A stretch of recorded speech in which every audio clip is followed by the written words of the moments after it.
Jaya Blishabhanu Jaya Jaya Kirta Sundar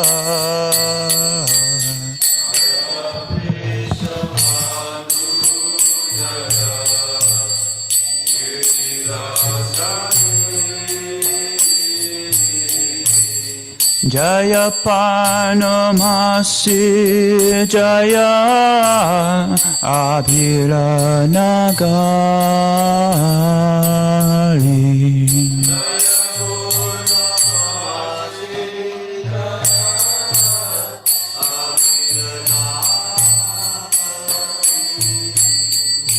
Jaya Jaya Gopi Swara Vrindavan Maja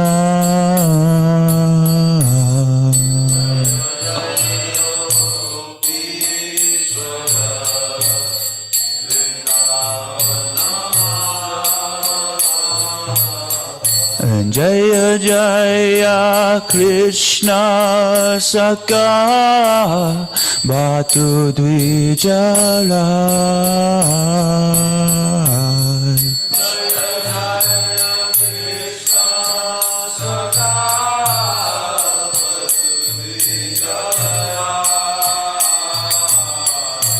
Jaya Rama Gata Jaya Lohini Nandan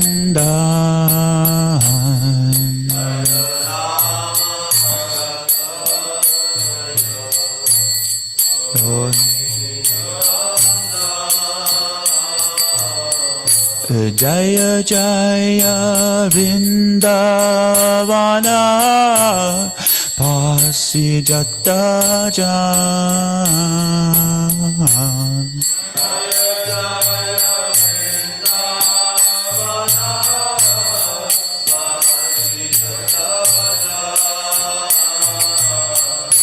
Jaya Dvija Patni Jaya Naga Kanyaga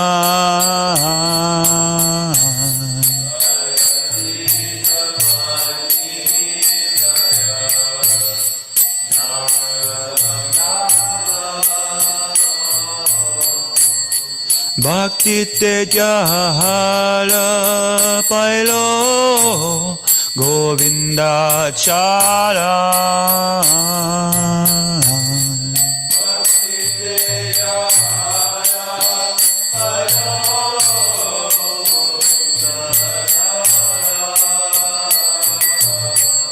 Shri Rasa Mandala Jaya Jaya Radhesha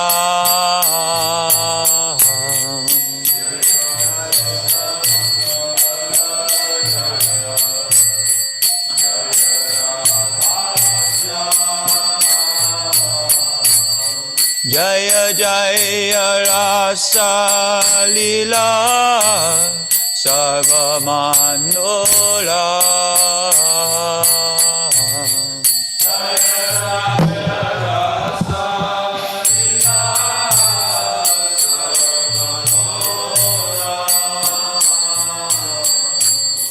Jaya Jaya Jwala Rasa Sarva Rasa Sa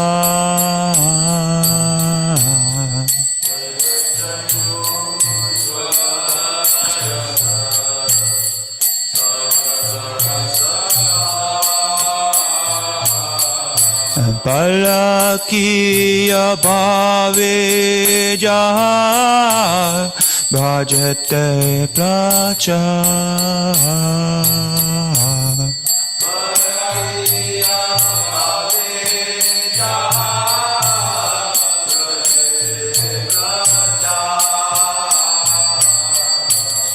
Shri Janava Pada Padma Koriya Smala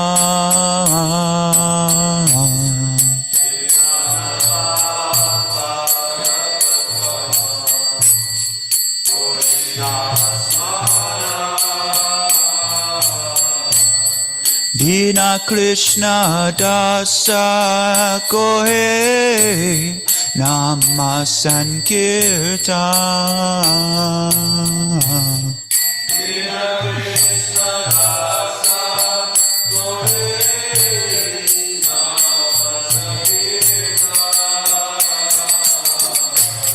Jaya Radhe Jaya Krishna Jaya Vrindavan.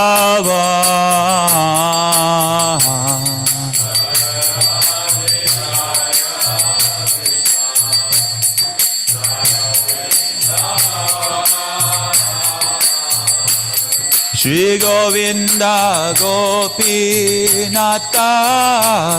Madana Moha.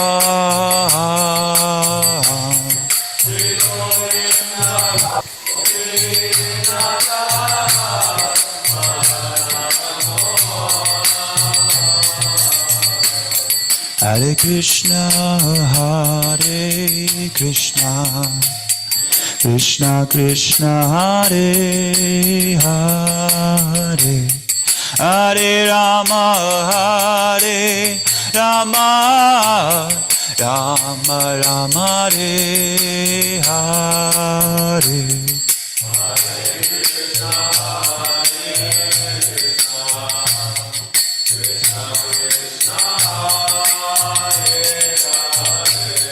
Hare Rama, Hare Rama,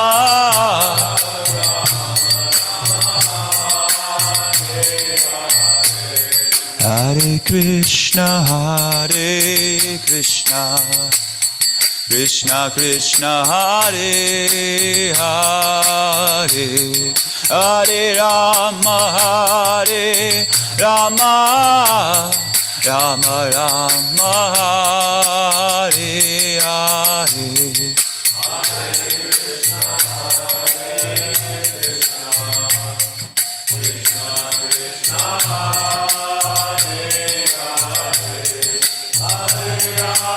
Hare Rama.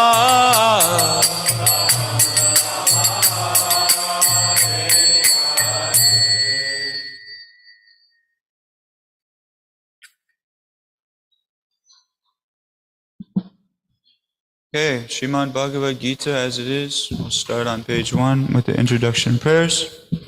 For those who would like, you can feel free to follow along. It's on page 1. Om Jnana Trayandasya Jana Jana Shalakaya Chakshurunmanitam Yena Tasmai Shri Gurave Namaha Shri Chaitanya Manobhistam Stapitam Yena Bhutale Swayam Rupa Kadamayam Tadati Svapadantikam Vandeham Shri Guru Shri Yuta Padakamalam Shri Gurun Vaishnavamscha Shri Rupam Sagrajatam Sagana Raghunatam Vitam Tam Sajivam Sadadvaitam Savadutam Parijana Sahitam Krishna Chaitanya Devam Shri Radha Krishna Padan Sagana Lalita Shri Vishakam Vitamscha He Krishna Karuna Sindhu Dinabandhu Jagatpate Gopesha Gopika Kanta Radha Kanta Namostute Tapta Kanchana Gaurangi Radhe Vrindavaneshwari Vrishabhanu Sute Devi Pranamani Haripriye Panchakalpa Tarubhyascha Kripa Sindhu Bhyevacha Patitanam Pavanebhyo Vaishnavebhyo Namo Namaha Shri Krishna Chaitanya Prabhu Nityananda Shri Advaita Gadadhar Shri Vasari Gaura Bhaktavinda Hare Krishna Krishna Krishna Hare Hare Hare Rama, Rama Rama, Hare Hare. A reading from Bhagavad Gita as it is. Chapter 6, Sankhya Yoga, text 11 through 22. This is on page 304 in the temple room. 303 in the temple room. No, it is 304. Okay. Sochudisse prastitapya sthiramasana matmana natyuchittaram raticham kalijagtirusotaram tatraikagramana kritva yatva chatendriya kriya upavishya visane yugyat yoga atma vishuddhaye.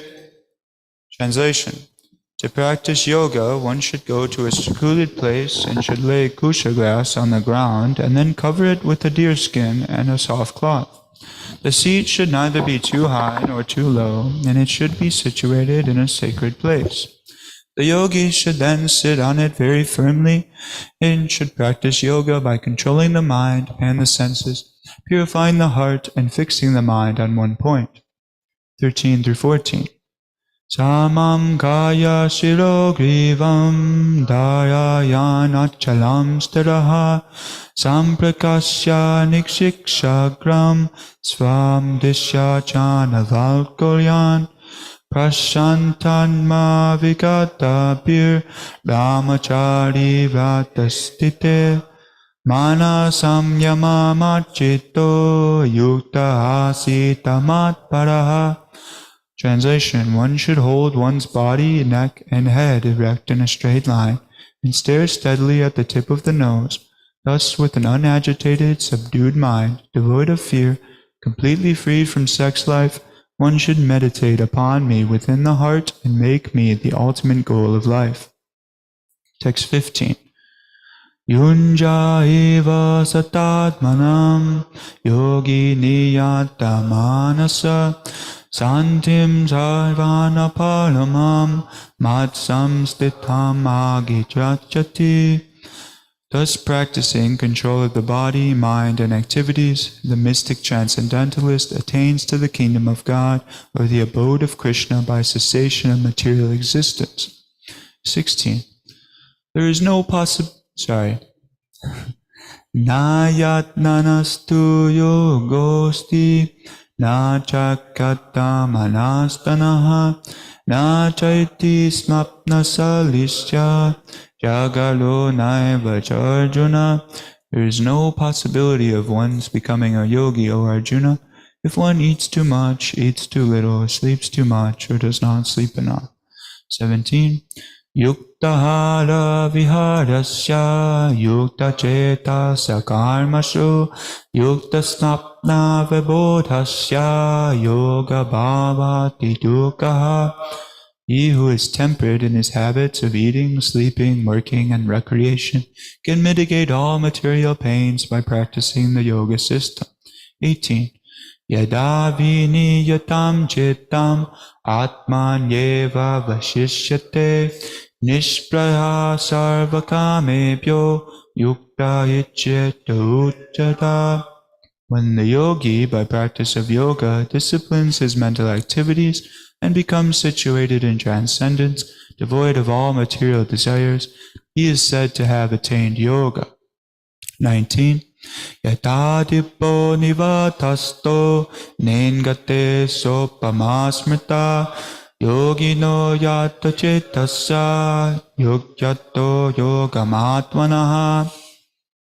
As a lamp in a windless place does not waver, so the transcendentalist, whose mind is controlled, remains always steady in his meditation on the transcendent self.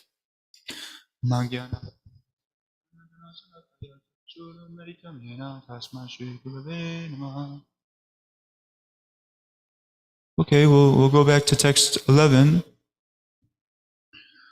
To practice yoga, one should go to a secluded place and should lay kusha grass on the ground and then cover it with a deerskin and soft cloth. The seat should neither be too high nor too low and should be situated in a sacred place. The yogi should then sit on it very firmly and should practice yoga by controlling the mind and the senses, purifying the heart and fixing the mind on one point. And the next text, one should hold one's body, neck, and head erect in a straight line and stare steadily at the tip of the nose.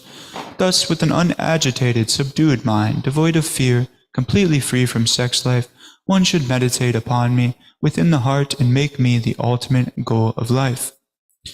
So, these texts are regarding the Hatha or Ashtanga process or Jnana process of yoga. This is the Sankhya Yoga chapter where Krishna is describing how Bhakti Yoga is superior to this mechanical process of yoga that these yogis try to do in the forest or on their own. This is simply not the prescribed yoga for this day and age, so we don't have the amount of time to enact these purificatory processes in this lifetime. So it's recommended for that Bhakti Yoga is the highest yoga, and the highest practice in this Bhakti Yoga, devotional service to the Supreme Lord, is chanting the Lord's holy names, as we were told by Sri Chaitanya Mahaprabhu. So the gist of this is that yoga practice, it's not meant for maintaining or acquiring advanced material facility. The yogis, they want to go to some kind of heavenly planets, or somebody who's practicing this yoga system, they are getting some kind of easier material enjoyment by purifying the body in some way, or purifying the breath, or eating a very sattvic diet. These things, although they are purificatory methods, they are subsidiary rings on this yogic ladder that we study, and this topmost ring is Bhakti Yoga. So this is unnecessary once you come to the platform of practicing Bhakti Yoga, because Bhakti Yoga, it encompasses all the rungs on this yogic ladder. So one who seeks better health by practicing this yoga system, or one who seeks material perfection, this person is not called a yogi. This is somebody on the material platform, according to the Bhagavad Gita. Nor does this cessation. You just have to read this verse in English. Entering Say which text it is. So I'd like to comment on this verse. This void that they are speaking of is nothing but a myth. It simply does not exist. Rather, this cessation of material activities, of material existence, it actually enables somebody to enter into the spiritual sky if their focus is on the absolute truth, the Lord, the all-worshipable object. Maharaj has a comment.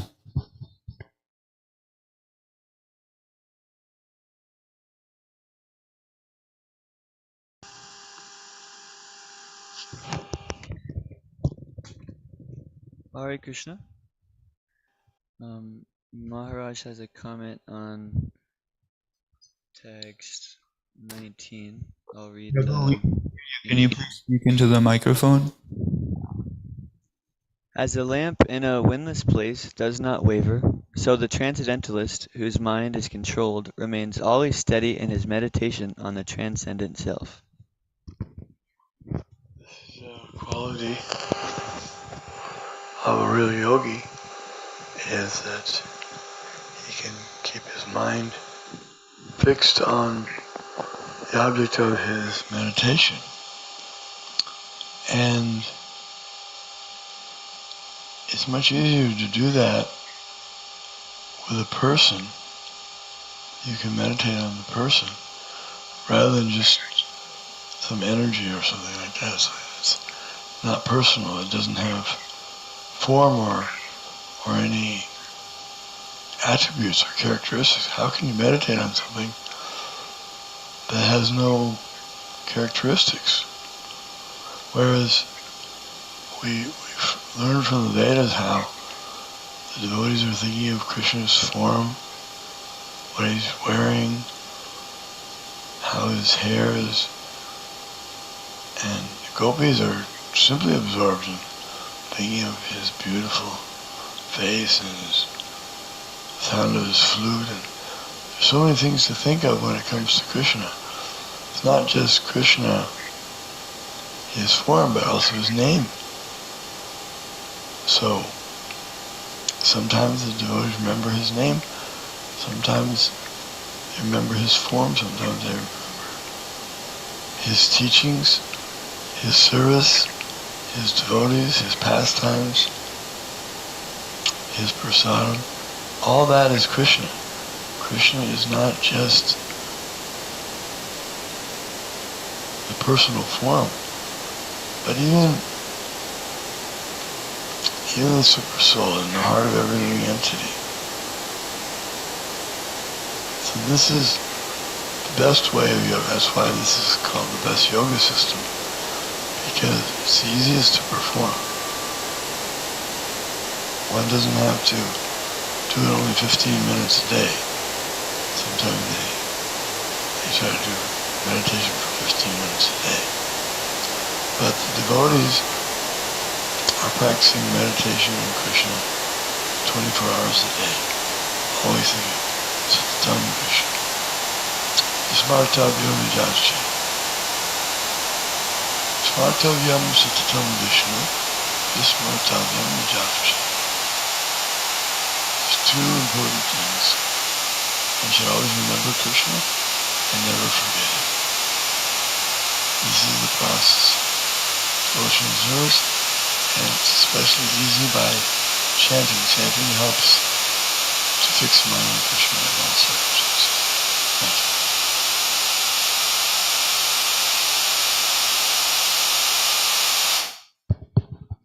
Jai, thank you very much, Guru Maharaj. So like Maharaj was mentioning that in text 19, that this particular analogy, it's being given about the yogi and how he can control his mind. So this day and age, we're so unsteady in mind, and we're used to chaos in the material world. There's even examples of the materialists seeking out chaos, right? It's very popular even for a materialist to watch some type of horror movie or something and, blatantly get disturbed. And people find a source of enjoyment in this. It's really crazy. So these materialists, this is actually their normal, and they look for these disturbing things to bring them back to this state of chaos in the uncontrolled mind. Krishna says in the Bhagavad Gita that somebody whose knowledge is one-pointed, he's fixed in intelligence. This is the devotee, right? Whereas the materialist, his intelligence, he's getting it from the internet or so many different sources, and it's many branches. It's all over the place. So this too can create a very disturbed mind. All the living beings in the material world, they're so disturbed, So the Bhagavad Gita here, it's recommending we control our minds and remain undisturbed, like a lamp in a windless place. So even if we're sitting in some type of empty room and we're trying to control the mind, control the breath, there is some nonsense meditation, just look at this lamp, This is like a Buddhist idea where they just stare at a lamp the whole time. We find ourselves, if we try this situation out, our mind, it will still go on to so many different things, and we'll actually find ourselves, in a totally different place perhaps, thinking about, oh, I remember when I did this as a child, or thinking about going to Hawaii, or you name it, the mind wants to cling on to so many things. So Krishna says that the mind is more difficult to control than the wind. So if we give it something to latch onto, a transcendental sound vibration, Krishna's holy name, then it becomes a lot more manageable to control. So how can we achieve this? Well, we can use all the senses in Krishna's service, and we can chant the Maha Mantra, we can get good association, we can honor Krishna Prasad, just like Maharaj was saying. All of the senses, they can be engaged in the service of the Lord, and in this way they don't have to be tinged by any materialistic pollution. So I came across a very nice story regarding, it is a good example. We can, in this verse. So there was this man, and he was in this town, and he was becoming very disturbed because he had noticed that a lot of the village people were talking about him and talking about his family. And he was becoming very, very, distraught, as one may. So he went to the king to ask some direction and some guidance. And the king said, "My good sir, you take this pot of oil," and the pot was totally filled to the brim of oil. And he said, "My good sir, I want you to bring this outside and do a lap around my giant palace. And one of these drops of oil cannot hit the ground. If one of those drops of oil hits the ground, your head might as well hit the ground." So this man, he was thinking, he was a little disturbed. He was like, "Man, why did I go to the king and ask for advice? He's giving me some kind of discipline here. He's almost chastising me. This is a seemingly very difficult task. And he's telling me to carry this pot of oil around." So the man says, "Oh, it's my duty. The king told me to do it." So the man takes this giant pot of oil in between his hands, and he focuses on it. All his attention, he's looking at the oil. His hands are steady. He's walking very carefully, step by step. And in this way, he makes it all the way around this palace. And he goes back to the king, and he presents the king with the unspilled pot of oil. And the king says, "Very good. Now, notice, my good sir, what was going on around you? What was happening in this community around my palace grounds when you were carrying this pot of oil?" And he says, "I don't know, dear king. I couldn't pay attention to anything else but this pot of oil."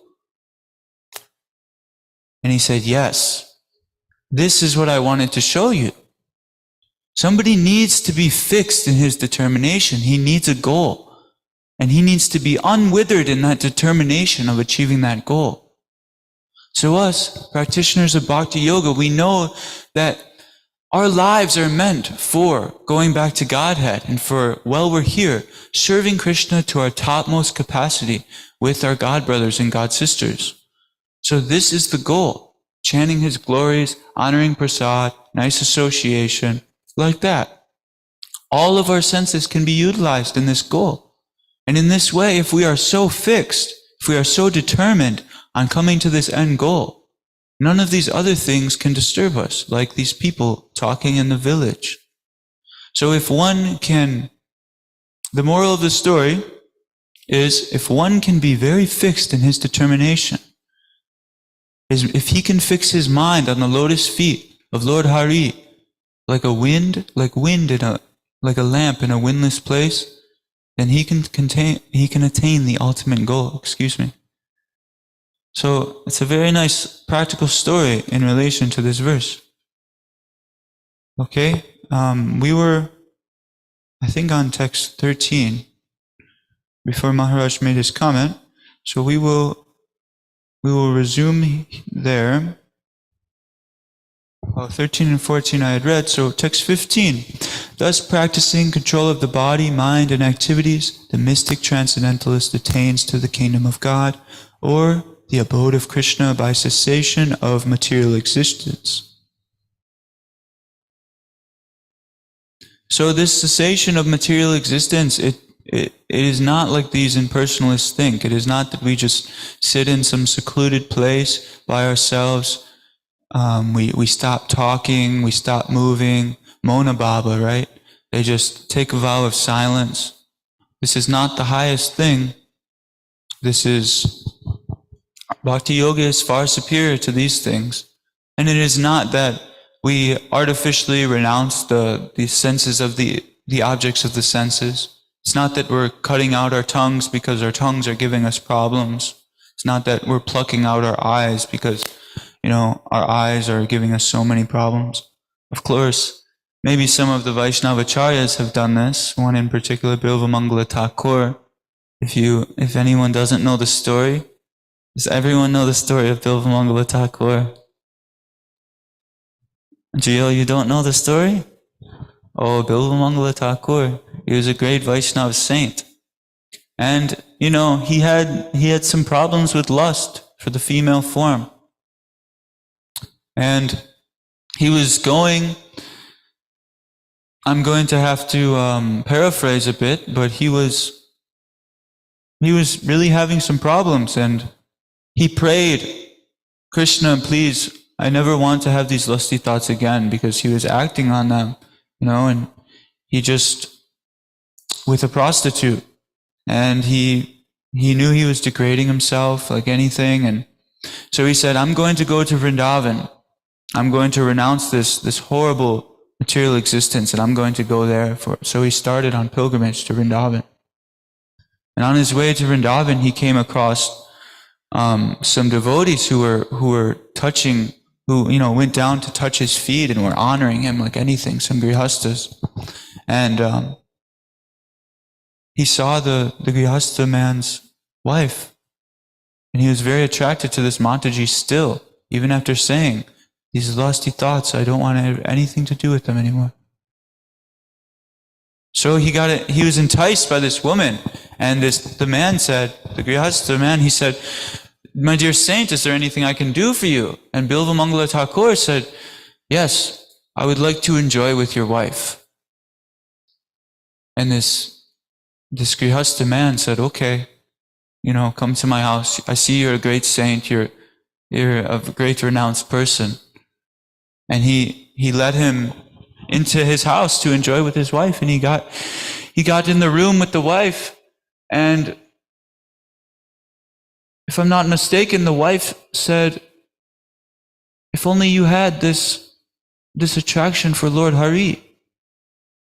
You have this contaminated attraction for this bag of stool that you're mistaking my body for, this beauty, this temporary beauty, when you could be engrossed in Lord Hari. And right then and there, he asked the lady for her hairpin. And he took her hairpin and he plucked out his eyeball. He plucked out both of his eyes, so he was blind. And in that way, he left on a pilgrimage for Vrindavan. Now, I hope I'm not confusing another story. I very well could be, but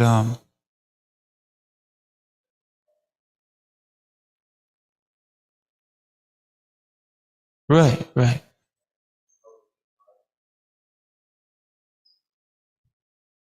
Okay, John. Yes. Right.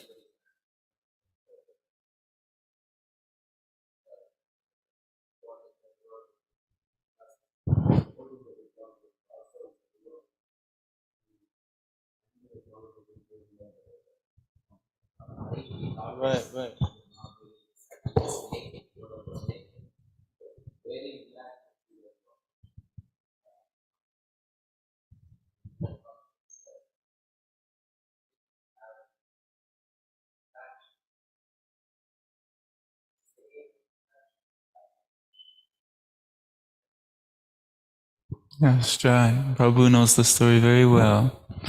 Jai. Yes, so it is not that we're cutting our senses out artificially like these impersonalists may do, although Bilvamangala Thakur was a great Vaishnava saint.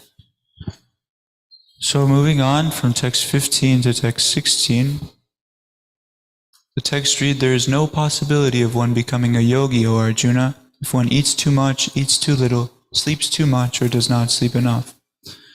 So this yoga process, it's a very precise science, as we know, and one must abide by the science in order to bring his body, his mind, his intelligence, his soul, to communion with the Supreme. So even we see in the material world an ordinary person engaged in some type of mundane activity, like, for instance, take a boxer, for instance, right? on the day or the day before of his boxing match, he may have to cut a whole bunch of weight because they have certain weight classes in boxing. So he may be overweight. He may be training like anything. He has to take on a whole bunch of calories. He has to take a certain diet, and then he may have to cut weight at a certain time, control his eating, control his sleeping. A lot of the wealthiest people in the world get up at 5 o'clock or before, it is said, and go to the gym. I've heard this before, that these are the elite people do this, you know. So even the mundaners, they have to control and stick to some type of regulated activity to get all their wealth so they can maximize their sense gratification. So what's to speak of somebody who is operating off of the highest platform, or at least pursuing it? There's a very strict schedule that one must keep. The devotee, he takes bath at least 2 times a day, very often much more than that or more than that. He likes to keep clean. He gets up before 4 a.m. at least, chants the Maha Mantra right after bathing. He goes to bed, you know, not too late. He doesn't eat too much. He doesn't eat too little. And in this way, he remains regulated. And then the mind, it's not so disrupting, and you can really maximize the time you're doing devotional service if you keep a nice schedule like this. And if one doesn't sleep enough, he may start hallucinating, and his communication with other devotees may waver, and his ability to reason will go out the window if he's not getting enough sleep. If somebody's sleeping like the Goswamis, the 6 Goswamis used to sleep 1.5 hours, their ability to reason will simply be non-existent. They won't be able to drive a car. They won't be able to communicate properly. And we ask, well, Krishna's giving us this instruction to not sleep too little or too much, and not eat too little and too much. But these 6 Goswamis, they were only sleeping 1.5 hours at most, and they were sometimes only eating a small thing of butter every 2 days, you know. It sounds to me like there's no minimum to how little one can eat and sleep. But that's because this was appropriate for them. They were on a very exalted platform. It is not that we can even attempt to imitate this. These are some of the most saintly acharyas, you know, known, that they were operating like this. So Prabhupada, he gives the quota of 6 hours a day, and to honor prasad with the devotees at the 2 scheduled times during the day, and perhaps taking some milk during the evening. And in this way, we can remain steady in our activities. And we were recently hearing a Srimad Bhagavatam class from Prabhupada, where he was stressing the importance of eating and sleeping at the same times every day. So these things, they're important, but by no means should they be the main focus of our mind. These things are secondary, tertiary to, you know, our devotional service, and, you know, meditating on the Supreme Lord while we're doing service. These things are actually, they shouldn't occupy much time at all in our head. And we know if these things are occupying a lot of time and space in our head, if we're often meditating, okay, today I'm going to eat littler, or this or that, we're tinged by the mode of ignorance, and we're on the material platform. These things, it's not something that we should be, you know, meditating on. It's these processes are there, so we're not worried about our bodily functions, and so we're not on the bodily platform. So being regulated in such things help us get off of this, as we are conditioned to be on it up until we take up this process, or come in contact with Srila Prabhupada's books. So one very interesting experience that I know that I had, maybe we can get a show of hands to see who else had this. After coming to devotional service, you started to notice that your need for sleep actually reduced very, very soon after coming to devotional service. Did anybody else experience this? Maybe they were sleeping 8 or 9, maybe 10 hours a day, and then they come and they start living in the temple, and their need for sleep, it's reduced greatly. or at least by a few hours. This is a very common thing because when one is chanting the Maha Mantra, he is purifying the air around him. It's a transcendental sound vibration. So when one actually chants good rounds attentively, without offenses, the life air is getting purified, the mind is getting purified, the environment around the person chanting is getting purified. So in this way, naturally, one has to sleep less because he is becoming slowly but surely purified. So the next verse goes with this verse. He who is tempered in his habits of eating, sleeping, working, and recreation can mitigate all the material pains by practicing this yoga system. Yes, these verses, they kind of go together, and one may ask, what does Krishna mean by recreation in this verse?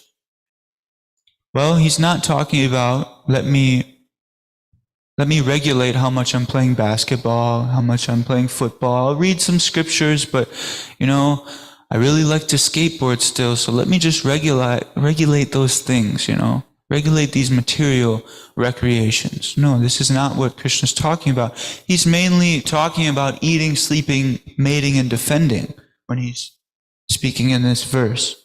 So we know, as Prabhupada has taught us, that we should be minimizing all of these things down to nil. This mating and defending, it should be pretty much brought to nil. Unless you're in the Grihastha ashram, then there is some facility for it. But in terms of in the renounced order, these things are brought down to nil. And then this eating and sleeping, nil means where my consciousness is the most purified, and how can I operate in the cleanest way? How can I be, on my game, so to speak, so I can do my services correctly? This should be the main focus in these lessening of bodily maintenance and activities. And there are special days like Ekadashi that we can, if we do have some type of taste for austerity, that we can, exhibit some austerity. But it's not that we should just, okay, it's Ekadashi, I'm not going to eat, I'm going to sleep all day long. No, this isn't how this is performed. We should maximize our service to the Lord to the topmost capacity on these very great days of Ekadashi Vrats. So this next verse, we did number 18, when a yogi by practice of yoga disciplines his mental activities and becomes situated in transcendence, devoid of all material desires, he is said to have attained yoga. So what is the result of this when somebody attains yoga? The result, we won't feel that we have given up all of these things that the Vedas recommend we give up. We'll be satisfied without them completely. We won't have a need for them anymore once we have attained to some level of transcendence in yoga.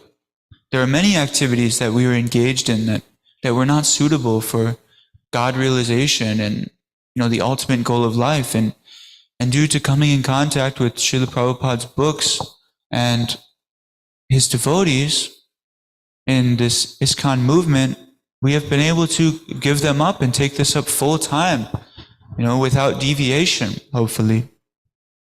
So people, they can do this if they get a proper higher taste. If somebody has these abominable patterns of, eating flesh, or, smoking cigarettes, or you name it, illicit sex, they can overcome these things by getting the higher taste. And that's what this movement is all about. This is what Prabhupada stressed. And that is why we have this Sunday Love Feast every Sunday in all the centers around the world.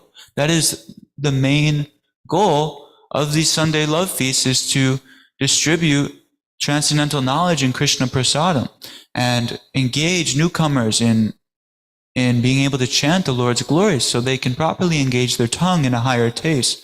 They taste Krishna Prasad and they'll lose it. They'll say, why am I going back and having this disgusting, meat? They develop a higher taste, So if we can get a higher taste, then we can slowly but surely become situated in transcendence. And that is what this movement is all about. Okay, well, we're just about out of time now. I'd like to open it up for any questions or comments that one may have.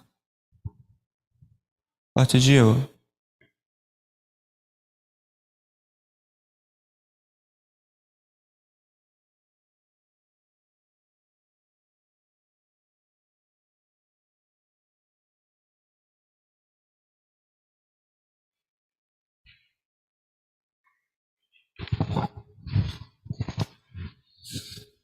So my question is about your points on reducing eating and sleeping.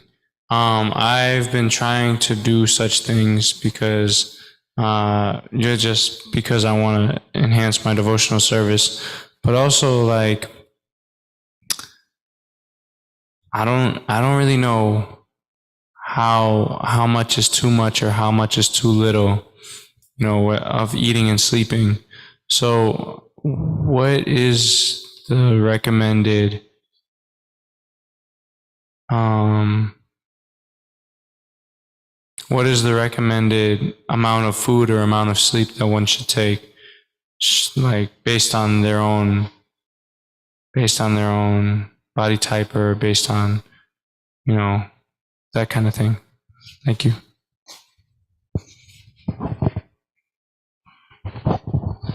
Yes, that is a very nice question, Prabhu. So one answer, I heard a senior devotee say, we can start reducing after 40 years in this movement. Actually it's not so important. Service comes first, like over anything. So often when people, they start reducing, maybe they're eating, for instance, they'll sleep way more. They'll have to have an hour or two more of rest, or they won't be able to properly associate with devotees. So it's not so essential for somebody who's at the beginning stages of devotional service. But with that being said, like you said, in our conditioned state, we don't know what our capacity is to reduce. So how do we know? Basically, we have to be conscious of where our consciousness is, because we're trying to maximize our loving consciousness.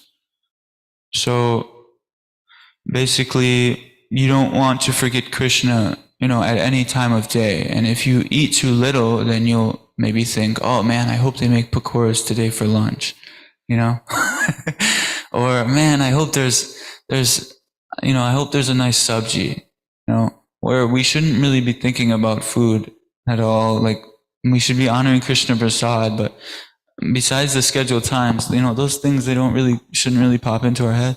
It's deviating from the Lord. So those are some good hints, if that kind of thing is happening. And then, like, in terms of sleep, it is good to reduce sleeping, because of course the first thing we do when we fall asleep, the conditioned souls, is forget Krishna. Unfortunately, at least I know I do. I know a lot of us, I'm sure, do. It takes a very high level to remember Krishna even when you're sleeping. So the best thing to do is maximize the 18 hours that we do have up, because we should only be getting 6 hours of sleep a day, and maximize these hours in remembering Krishna to the fullest capacity. And in that way, it's not like we have to make some type of separate endeavor to remember Krishna in sleep. Like, some people practice like dream recall, or, they try to maybe wake up at scheduled times. I was doing this at some time. I was waking up like every hour and a half, and I would either chant or I would hear some Krishna book, and it really actually messed with me. Because it's a bit fanatical to jump into these things too quick. And I kind of learned the hard way for a little while. It started affecting, these things that I'm speaking on. So I adjusted, and in that way I can help, the next devotee adjust, and so he doesn't have to go through that personally. Maybe he can hear it and make the adjustment himself. So So just maximizing the time we're thinking about Krishna and not being so worried about these things is best, you know. It's really, really nice to associate with the devotees and honor prasad to your full satisfaction. And, you know, we're really not these bodies, and we're very young, so, you know, our digestion, it's actually working better than it's going to for the rest of our lives. So, you know, if we understand the glories of Krishna prasad, you know, we should take to our full satisfaction.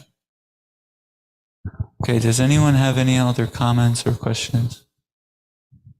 Yes, Prabhuji. What is your good name? Did you catch it? Balaram Prasad. Thank you, Prabhu. It was a very nice explanation, but even the Bilvamangal talk course also you've explained very well, but I had just added whatever little bit of that prostitute. I don't know much, but I just thought of adding it. Please forgive me if I have not done something like that. So I have this two things I was thinking about, this eating and sleeping. It depends on the body, right? For us, I heard many times that austerity for us is chanting Srimad Bhagavatam and services. This is the main austerity for all of us. Of course, we are not there yet. Like, you know, we cannot compare the Goswamis to our Srila Prabhupada or Bhaktivinoda Thakur, that they can only 2 hours. We can also do 2 hours. It is my experience during Janmashtami and Prabhupada's Vyasa Puja, we hardly sleep 2 hours. And then after that, you know, my body collapses. So it's very difficult. So it depends on each body constitution. That's what I was thinking. But yes, reducing the food, I totally understand. But the sleep, I don't know whether we can, at least 6 hours we have to have. Otherwise, it is tough for all of us. That's my understanding. Maybe please correct me if I'm wrong. The other thing I had was the mind control. I was listening to the series of lectures on Ajamil, where when we compare to Bilvamangal Thakur or Ajamil and then Haridas Thakur, how the same prostitute came to Haridas Thakur, but how as a Maya, but Haridas Thakur was able to control. But I was always having a question, I'm not Haridas Thakur. Now how do I get that kind of, because my mind is always wavering in spite of doing devotion service, sadhu sangha, eating prasadam, there is still an attraction for something. Maybe it's an impression from many lifetimes. It's very, very difficult for me. I'm trying, at least I'm aware of that I'm doing wrong, suppose, right? So, but that impression is there. And then I'll pray. That's what I heard from Prabhupada, that Prabhupada himself is praying, please keep me out of Maya, please, you know. And what am I there, right? So if you can throw some light on it, please.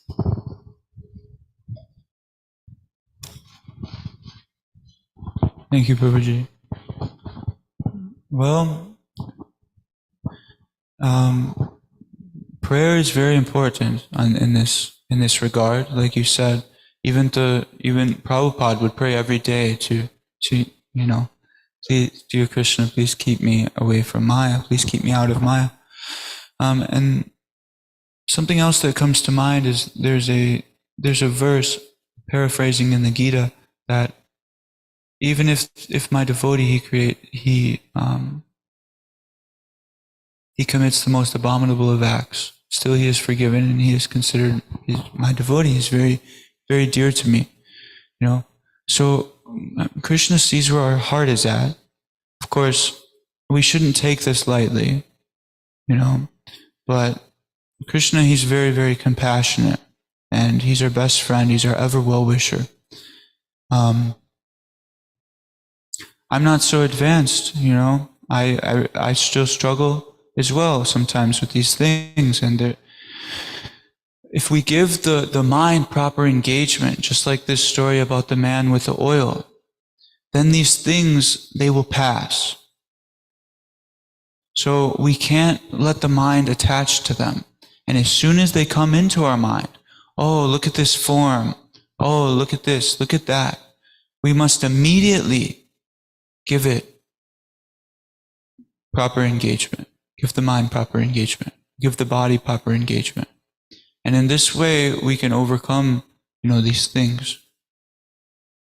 So it's a very simple answer, but it's very profound and it works wonders. So if anybody else would like to, elucidate on this, they're more than welcome. But otherwise, I think we'll end this evening. Thank you very much, dear devotees, for tolerating me. Srimad Bhagavad Gita as it is, ki jai.